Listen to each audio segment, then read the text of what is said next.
भूत, अजनबी आवाजें और किसी के होने का एहसास, ये सुनते ही दिल में एक अजीब सी घबराहट और जिज्ञासा जगती है। लेकिन क्या ये सब सच है? आज हम इस वीडियो में जानेंगे भूत और पैरानॉर्मल एक्टिविटी का सच और देखेंगे कि विज्ञान इसके बारे में क्या कहता है। भूतों के बारे में ये जानकारी आपकी भूतों के प्रति समझ बढ़ा देगी दोस्तों। बस आपको ये वीडियो लास्ट तक देखना होगा। तो चलिए शुरू करते हैं। पैरानॉर्मल एक्टिविटी का मतलब है वो चीजें जो हमारे समझ के बाहर है। इनमें भूत, अजीब आवाजें, किसी के होने का एहसास या बिना किसी के छुए चीजों का हिलना शामिल है। भूत और पैरानॉर्मल चीजों का कॉन्सेप्ट लगभग हर संस्कृति में है और लोग इनके बारे में अलग अलग कहानियां सुनाते हैं। कहीं ये आत्माओं का रूप है तो कहीं कुछ और रहस्यमय। अक्सर लोग अपने व्यक्तिगत अनुभवों के माध्यम से भूत के होने का विश्वास करते हैं। ये अनुभव उनके लिए इतने वास्तविक होते हैं कि वे इन्हें औरों तक पहुंचाते हैं, जो पैरानॉर्मल एक्टिविटी में विश्वास को और बढ़ाते हैं। हर संस्कृति में भूतों की कहानियां वो होती हैं जो पीढ़ी दर पीढ़ी चलती आती हैं। हॉरर फिल्में और डरावनी कहानियां हमारी जिज्ञासा को बढ़ाती हैं। मनोवैज्ञानिक कारण भी महत्वपूर्ण है, जैसे कि डर और असुरक्षा को समझने की कोशिश। जब हम कुछ समझ नहीं पाते तो भूतों का सहारा लेते हैं। कुछ कहानी ऐसी भी हैं दोस्तों, जिसमें लोगों ने अपने फायदों और फेमस होने के लिए भूतों और पैरानॉर्मल जैसी चीजों का सहारा लिए और बाद में जांच से पता चला ये सब फ्रॉड कहानी थी। एक प्रसिद्ध भूतिया कहानी जो है वास्तव में फ्रॉड निकली, वह है द अमिटिविल हॉरर की।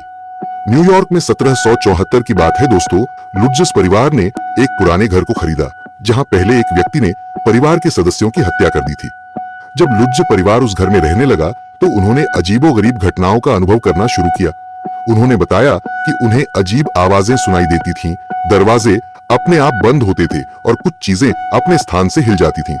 परिवार ने दावा किया कि घर में एक भूत की मौजूदगी थी और यह अनुभव इतना डरावना था कि उन्हें घर छोड़ना पड़ा। कुछ सालों बाद इस कहानी की जांच की गई और यह पता चला कि लुट्ज परिवार ने अपनी भूतिया कहानी को बढ़ा चढ़ाकर पेश किया था।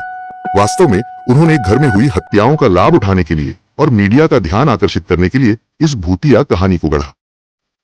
एक प्रमुख कारण यह था कि लुट्जोन परिवार ने अपने अनुभवों को एक किताब में लिखा, जिसका नाम द अमिटिविल हॉरर रखा गया और बाद में इस पर एक फिल्म भी बनाई गई। इस तरह उन्होंने न केवल ध्यान आकर्षित किया बल्कि वित्तीय लाभ भी प्राप्त किए। हालांकि कई वर्षों बाद लुट्ज परिवार ने इस कहानी की सत्यता को खारिज किया और कुछ सदस्यों ने खुलासा किया कि यह सब एक योजना थी। इस मामले ने कई विवादों को जन्म दिया और यह साबित हुआ कि भूतों की कहानियां कई बार फ्रॉड भी हो सकती हैं, जो लोगों के मन में डर और जिज्ञासा पैदा करने के लिए बनाई जाती है।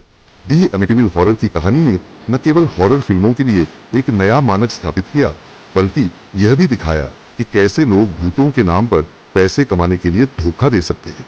चलिए अब जानते हैं दुनिया के कुछ ऐसे प्रेतात्मा स्थलों के बारे में जो भूतिया एक्टिविटी के लिए फेमस है। भानगढ़ किला, राजस्थान। इसे भारत का सबसे भूतिया किला माना जाता है। यहाँ रात के समय अजीब आवाजें सुनाई देती हैं, जिससे लोग डरते हैं। वैज्ञानिक दृष्टिकोण से पुरानी दीवारें और सुनसान माहौल डर पैदा करते हैं। चतेव डे ब्रिसैक, फ्रांस। इस महल में एक महिला आत्मा की कहानी प्रचलित है। लोग यहाँ ठंडी हवाओं और अजीब आवाजों का अनुभव करते हैं, जो संभवतः महल की संरचना का नतीजा है। विजिटेशन किले, स्कॉटलैंड। यहाँ के निवासी रात में अजीब गतिविधियों का अनुभव करते हैं। ठंडी दीवारें और अंधेरा डरावनी कहानियों को जन्म देते हैं। इन स्थलों की रहस्यमय कहानियां हमें रोमांचित करती हैं, लेकिन क्या ये वास्तव में भूतिया हैं या सिर्फ हमारी कल्पना? आपके क्या सोचते हैं? इन घटनाओं के कुछ वैज्ञानिक स्पष्टीकरण हैं, जैसे कि इल्यूशंस या माइंड का ट्रिक, जिससे ये सब पैरानॉर्मल लगते हैं। पैरानॉर्मल इन्वेस्टिगेटर्स का काम और वो गैजेट्स का इस्तेमाल करके इन चीजों का सच जानने की कोशिश करते हैं। चलिए अब जानते हैं विज्ञान का पैरानॉर्मल एक्टिविटी पर क्या कहना है। Sleep paralysis. यह एक ऐसी स्थिति है जब हम नींद और जागने के बीच होते हैं और हमारा दिमाग सक्रिय होता है, पर हमारा शरीर हिल नहीं सकता। इस दौरान कई लोगों को लगता है कि कोई उनके करीब है या कोई उनके ऊपर बैठा है। यह अनुभव डरावना होता है और इसे अक्सर लोग भूत का एहसास मानते हैं।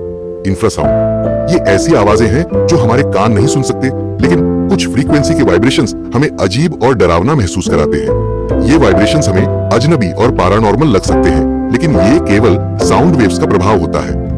Power of suggestion. हमारा दिमाग वैसे चीजों को देखने लगता है जो हमें पहले से बताई गई हो।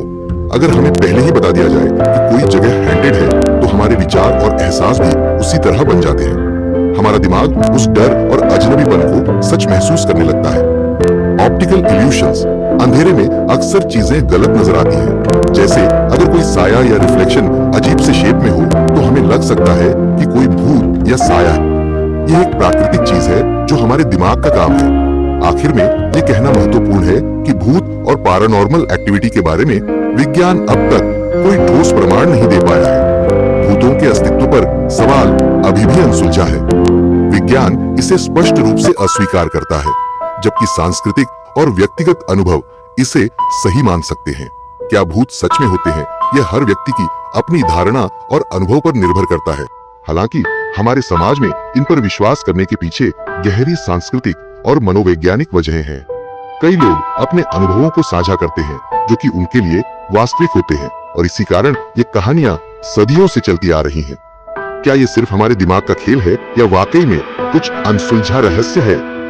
ये सवाल आज भी हमें परेशान करता है। आपसे निवेदन है कि आप अपनी राय हमें कमेंट में बताएं।